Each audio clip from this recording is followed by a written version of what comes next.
for a writer. She was a guest on The Tonight Show, starring Johnny Carson. She was on the cover of Newsweek. Gore Vidal and Henry Miller were friends. I'm not here to brag about my mother's friendships with dead writers, but a lot of younger people have no idea who she is. My mother coined an expression for casual sex, the zipless fuck. Now think about being the offspring of the person who wrote that sentence and pour one out for me. I grew up with her everywhere, on television, in the crossword puzzle, in the newspaper. Mom was a kind of second-wave feminist, a white feminist, and an highly educated, wildly affluent, Jewish, and somewhat out-of-touch every woman. But she wasn't an actual every woman, of course. She was too famous for that. Too famous and too special. She was famous for that book, and then later she was famous for being famous, and then eventually she wasn't famous anymore, because fame, like youth, is fleeting. It deserts you when you least expect it. The wheel of fortune is always spinning.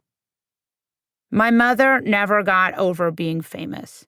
Even years after people stopped coming up to us in stores, even years after she slipped from the public consciousness, the virus of fame had already made her someone different.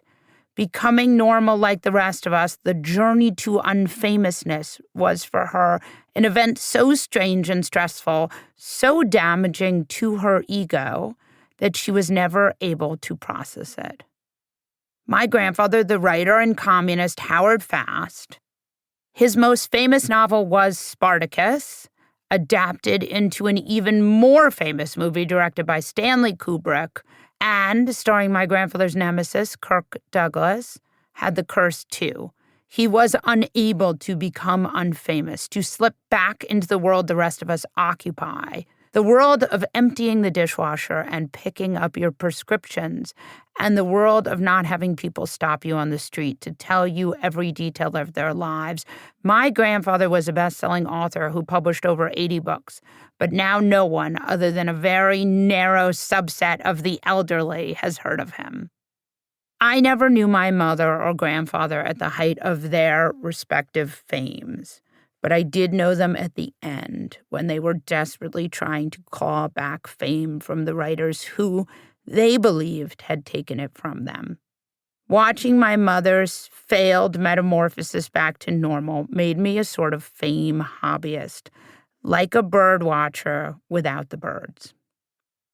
For the addictive personality, the junkie itch from coming off celebrity can never, ever be cured. Not with all the adoration in the world. Mom was never a normal person again. My stepfather tried to keep her in the style to which she was accustomed, tried to treat her like a queen. Maybe it worked. I don't know. I never knew her when she was unfamous. She would always say that I was everything to her. She would always tell anyone who listened that I was her greatest accomplishment in life. I always knew that wasn't the truth. I wonder if other people had the same connection issue with her that I did. I found her disinterested, impossible to connect with. I always just assumed this was some personal failing on my part, just assumed the problem was me. But maybe other people felt the same way. They also assumed they were the problem. It would have been helpful to have a sibling to commiserate with. But I was my mother's only child. Everyone told me she loved me so much, but I never felt all that loved. Later on, I realized that I never felt that anyone loved me. The pandemic broke my mom. When it started, she was her normal alcoholic self. Not 100%, but she would do things and go places.